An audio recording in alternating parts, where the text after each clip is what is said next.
आरिफ रूमी रहमतुल्लाह ताला ने लिखा है कि वो जिस चीज़ से बंदे को मोहब्बत होती है ना, उसका नाम ख्वाब में भी ले लिया जाए तो बंदा चौंक जाता है। आरिफ रूमी रहमतुल्लाह ने फरमाते एक शख्स बीमार हो गया था, कौमे में चला गया था, वो कई लोगों ने कोशिश की पर वो शिफा नहीं होती थी। बाप उसका बहुत बड़ा आदमी था, मालदार था, तो उसने एक बड़े तबीब को बुलाया। उसने कहा इसका पता तो करो, मामला क्या, कैसे ठीक हो सकता है। तो वो तबीब कहने लगा कि ये ना किसी से मोहब्बत करता, जिससे मोहब्बत करता उसे बिछड़ गया है और उस गम में इस कैफियत में चला गया, दवाइयां शवाइयां असर नहीं करेंगी। तो वो कहने लगा हमें तो पता भी कोई नहीं किससे इसका प्यार है, किस दोस्त की, किस महबूब की जुदाई में ये परेशान है, तो कैसे पता करें। तो वो तबीब सियाना था, उसने कहा ये कौन कौन से मुल्कों में जा चुका है।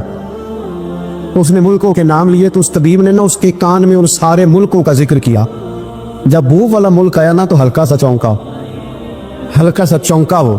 कहने लगा अभी इस मुल्क के अंदर जितने शहर हैं उनके नाम बताओ। वो शहरों के नाम लिए, तो जब वो वाला शहर आया ना तो वो जरा थोड़ा सा ना और चौंका। कुछ उसने अब हाथ पैर भी हिलाने शुरू किए। कहने लगा अब उस शहर के अंदर जितने मोहल्ले हैं ना, उन मोहल्लों के नाम लो। अब वो जो एक एक करके मोहल्ले के नाम लेने लगे, तो जब वो वाला मोहल्ला आया ना, शहर बगदाद की है निशानी, कुचियां लम्मियां चीरा, शहर बगदाद दे टुकड़े मंगसा ते करसा मीरा मीरा। आरिफ रूमी कहते वो जब उस मोहल्ले का नाम आया ना वो पूरा चौंक गया। थोड़े से लोग होते थे, थोड़ी सी आबादी होती थी। उसने उसके बाप से कहा कोई तरीका इख्तियार कर, उस मोहल्ले में बसने वाले जितने लोग हैं ना उन लोगों की फहरिस्त मंगा। उस मुल्क से, उस मोहल्ले से उन लोगों की फहरिस्त आई। जब एक एक नाम बोले जाने लगे और जब नाम आया ना महबूब का, ना इल्मा विच फसा सानू तो यार दी गल सुना। और जब नाम आया ना उस महबूब का, तो पहले उसके हाथ कांपे, फिर उसकी नज़र फड़की, फिर उसकी आंखों में आंसू आए, और फिर उसने आंखें खोल के हाथ थामा अपने बाप का और रो के कहने लगा बाबू आया है, वो यहाँ है, मुलाकात हो जाएगी। फिर समझ आ गई इसकी शिफा कहाँ है।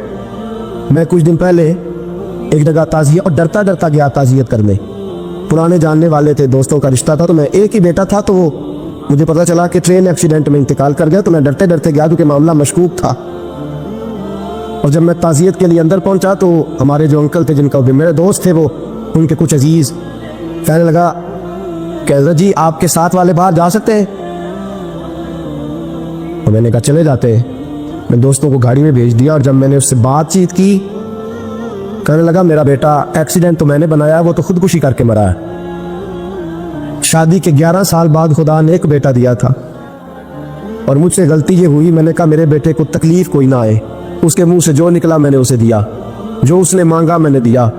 कहता है जो शख्स 16,000 महीने का कमाए और बेटे को 40,000 का मोबाइल खरीद के दे, कहते मैंने हर सहूलत उसे दी। फिर एक अमीर की लड़की से यूनिवर्सिटी में पढ़ते हुए उसका ताल्लुक बना। बच्ची के मैसेज भी मैंने अपने मोबाइल, उस बच्चे के मोबाइल में देखे, और इस लड़के ने जो मैसेज सेंड किए वो भी मैंने देखे। फिर मैं घर पहुंच गया, मैंने बेटे से मिन्नतें की कि बेटा वो हमें रिश्ता नहीं देंगे, हमारी बरादरी भी छोटी है और हमारे जेब में पैसे भी कोई नहीं।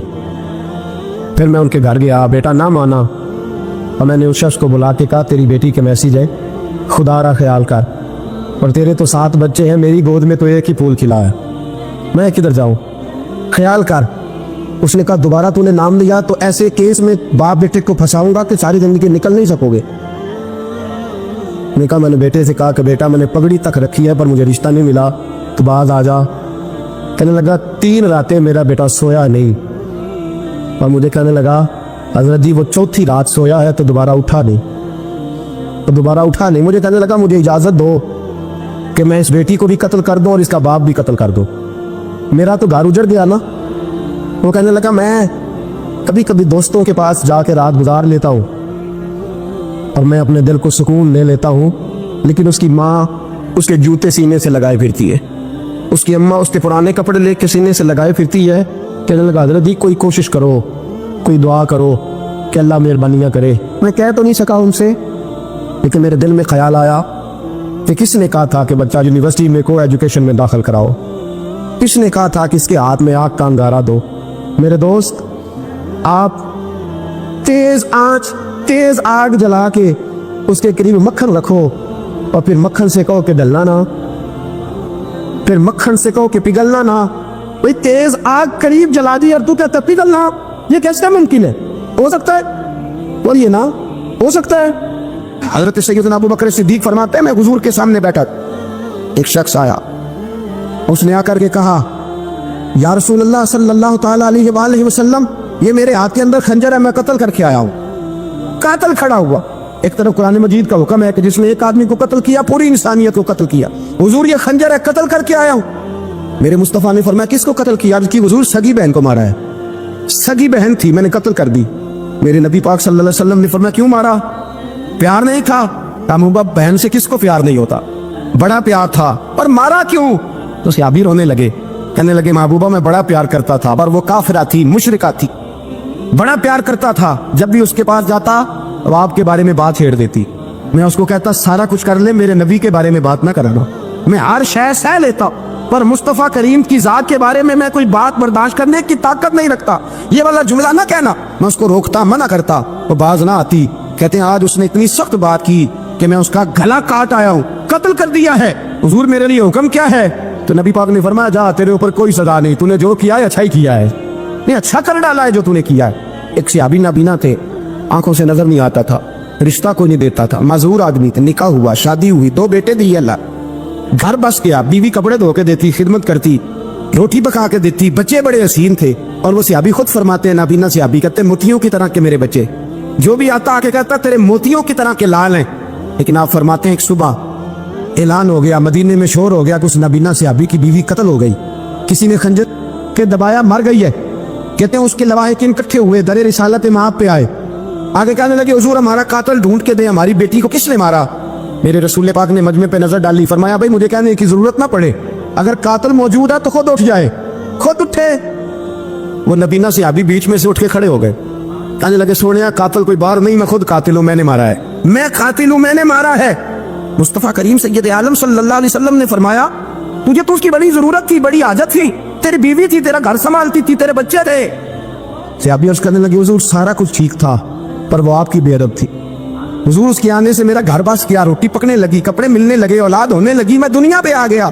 لیکن محبوبہ میں نے وہ سخ کیا کرنے ہیں جو تیری بے ادبی پر تعمیر کیے جائیں. یا رسول اللہ مجھے کیا حاجت اس چیز کی جس میں آپ کا پیار ہی نہ ہو.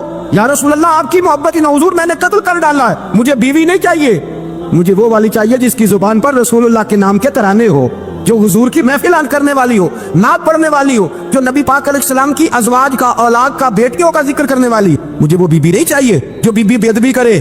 میرے نبی پاک صلی اللہ علیہ وسلم نے محلے داروں سے پوچھا, فرمایا بات اس کی ٹھیک ہے؟ کہا حضور واقعی بے ادب تھی.